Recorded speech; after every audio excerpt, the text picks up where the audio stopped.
Hey guys, welcome back to today's video. Today is Tuesday, February 13th, 2024, and today we're going to be talking about New York's 3rd Congressional District, a congressional special election that is happening today and the results we will know tomorrow, happening between two premier candidates in the New York's 3rd District after Representative George Santos was expelled from the House of Representatives. Now, this campaign season has been going on for quite some time now, months on end. We have seen relentless attacks on both sides of the aisle, really trying to make this their showing for the 2024 election. Democrats and Republicans look to this race as an indicator, an early one, but an indicator nonetheless, of how the general election might go in a matchup between Donald Trump and Joe Biden. Now, this is a very interesting race as well because the Republicans are battling a bit of trouble here within this district. Representative George Santos was the first representative expelled from Congress since the 19th century. You're talking the last time an expulsion was done, it was done under Civil War pretense. And so knowing that, you see that this district, you have Republicans who ultimately scrambled to find a top ticket candidate in the race. In fact, their Republican nominee is a registered Democrat.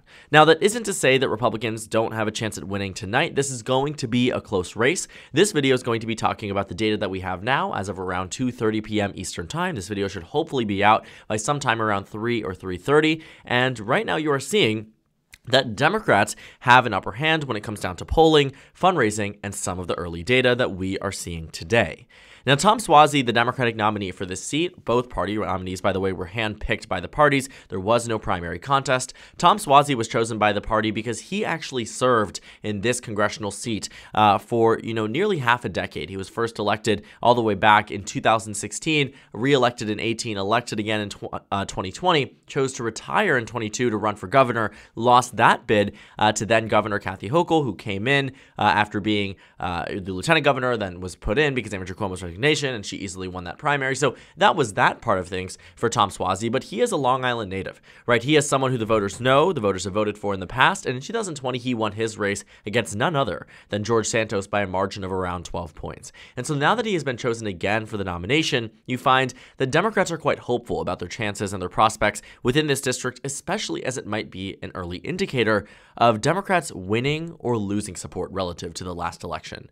Now, to be quite transparent about where New York's 3rd District is, it has been redistricted since Tom Suozzi represented it. It was a more Democratic district, somewhere around Biden plus 10 to 12 back in 2020, but this time around it's more like Biden plus 8. So theoretically speaking, he's working with a more competitive district. But the fact that he has the ability to win here also is impressive, not because it's Biden plus 8, because at that face value, you might assume that this district is Democratic. But in fact, it isn't.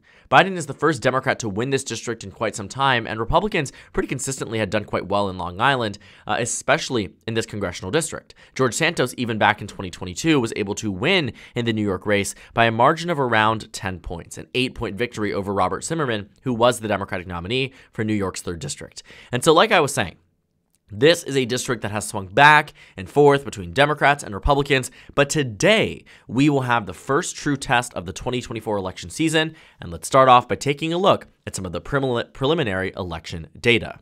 Now, New York's 3rd District has been a poll district largely because this is a race that we are only going to be covering right now. It will be, of course, important in the 2024 election, but it is more popularized by the fact that this was Representative George Santos's district and not some type of resignation or unfortunate passing or whatever it might be that typically requires a House special election and a House vacancy. Where George Santos in this district really has come under fire, and so has the Republican nominee here, Macy Pilip, who is closely associated with the more establishment members of the GOP, but again is a registered Democrat and has had to face these concerns here that she isn't as Republican as she needs to be. Now, I will say that that might be a strategy that could be effective for Democrats to levy against Republicans in solid red states, but I actually don't think it really hurts much in New York's 3rd District. You are talking about a congressional district here where you have Democrats and Republicans at an equal footing here and equally invested into winning this race, but they aren't extremist, right? I think you will find some congressional districts do tend to have more partisan Democrats, more partisan Republicans.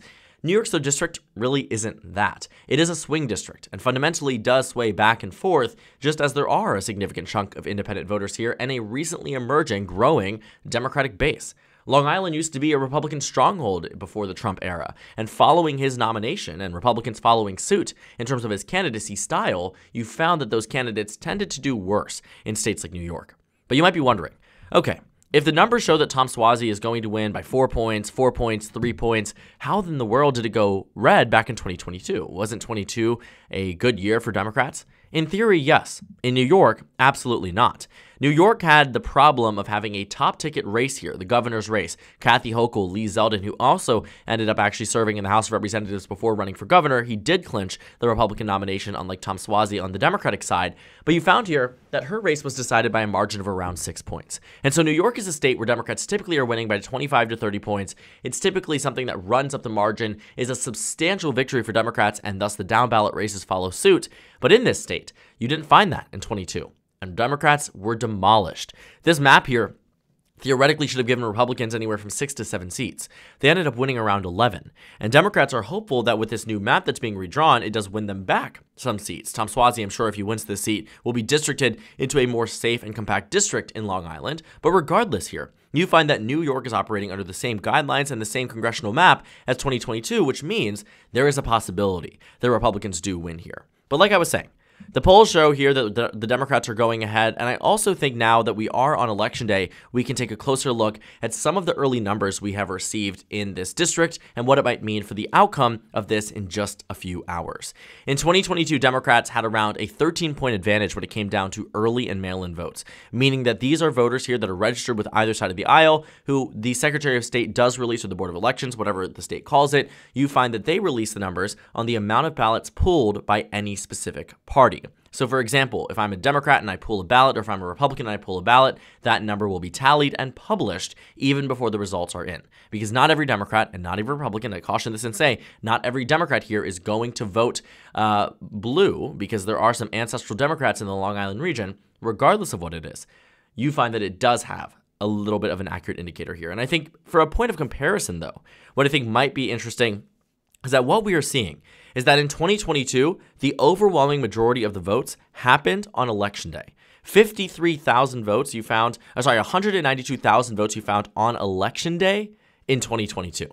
In 2022, in the early votes, you had around 80,000 mail-in or early votes. This time around, you have that nearly matched. 78,000, with Democrats increasing their advantage, 48 to 34, around 14 points instead of 13 points, and a decrease in independent or other affiliated party members. That's good news for Democrats. Now moving on to the side that might be a bit of a warning sign. As of 12:30 p.m. on Election Day, the polls close, I believe, at 8 p.m. Eastern Time in the state of New York, or 9 p.m., somewhere around that time frame.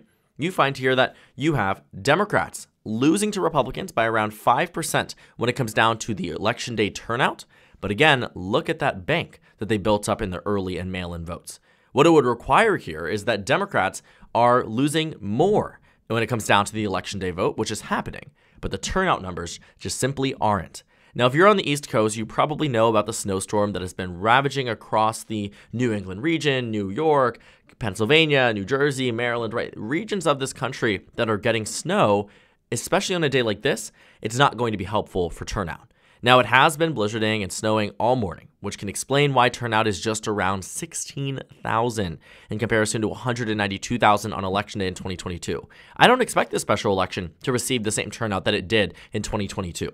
But what I will say is that the early and mail-in votes getting nearly identical numbers to 2022, with Democrats making an advancement, might counteract this 5-point advancement that Republicans have on Election Day. And if turnout doesn't come out and turn out in a full force as it did in 22, Republicans might be in for an even bigger loss than 3 points or 4 points. Because looking at these numbers, you can't counteract that 14-point advantage they have among 78,000 voters. If you're talking about 190,000 people voting on Election Day, and it was the similar numbers as 2022, I would wrap this up and say Republicans are going to win. Now, we don't have any numbers out of Queens, which I think you will find that Democrats also are going to do quite well there on Election Day comparatively to where they were in 2022. Nassau County, though, is overwhelmingly the majority of the vote when it comes down to this 3rd district, 82% back in 2022. So really, Queens would be a supplement. The early and mail would be the bank that Republicans have to come after, but turnout really needs to happen. I mean, you are talking less than 12 hours until the election is probably called, and turnout is abysmal. Now, it's 2:30 p.m. These numbers likely have gone up quite significantly. Schools are out. People aren't really worried too much about, transportation after the snow is done. But the snow is finally finished. Around 45 minutes ago, the snow is done, and there's no more predicted for the rest of the day.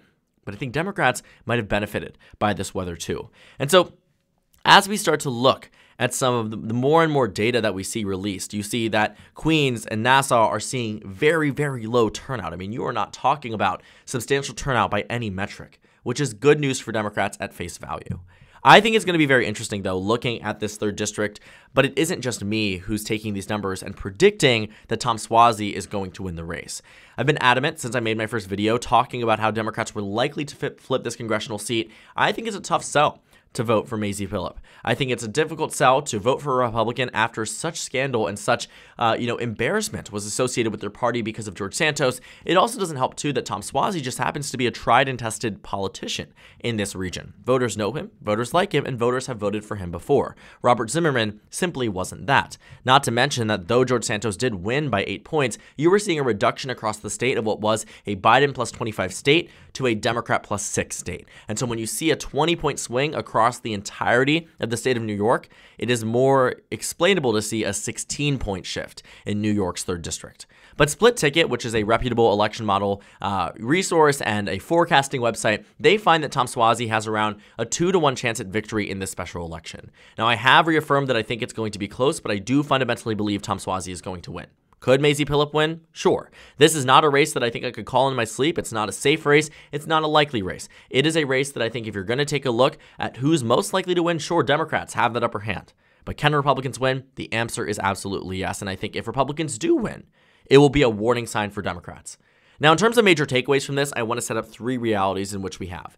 A reality in which Tom Suozzi outperforms this election model and wins by more than 5, and you find that Democrats ended up doing phenomenally well when it comes down to the early vote, when it comes down even to the election day vote in comparison to the last election. That would be good news for Democrats, and it would mean that 2024 could have some surprises up their sleeves, that when voters actually get to the ballot box, they may be more likely to vote blue. If you find the map ending up with Tom Suozzi winning by 1 or 2 points, it's a bit iffy. This is still a Biden plus 8 district, and Tom Suozzi outperformed Biden in the last election. If he's underperforming in this special election against a relatively unknown candidate who hasn't ran in this state, hasn't ran for this seat before, hasn't been well known across the district, that's when I would say Democrats should be quite worried. When they really should be worried is if Mazie Philip ends up winning this race. If Republicans pull an upset here, although it is around a 1 in 3 chance according to Split Ticket, I'd argue maybe around 1 in 4, it's still a problem. Because Democrats are going to have to combat that and say, 2024 is still going to go our way, even if the special elections, which had been backing up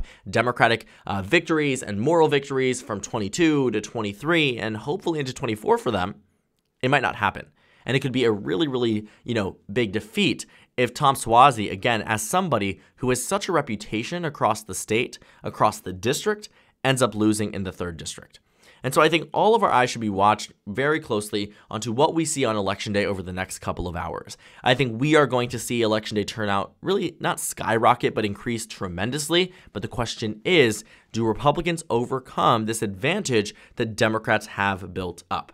The good news for Republicans, though, is that independents in Long Island typically split red. When it comes and push comes to shove, right, you find the Republicans end up winning. That's why when you see the early and mail-in votes plus the election day vote based on party registration, Republicans still won this district by around 8 points. And so that is what I would caution in saying. I equally would say that you could find that because of this decreased turnout on election day, even if the margin is around a 5-point advantage for the GOP, it simply does not overcome the bank that Democrats have built up. There are ways to do this, and independents also just so happen to be at a lower proportion to where they were in 2022. It was 22% in the early and mail-in votes. It's 19% now.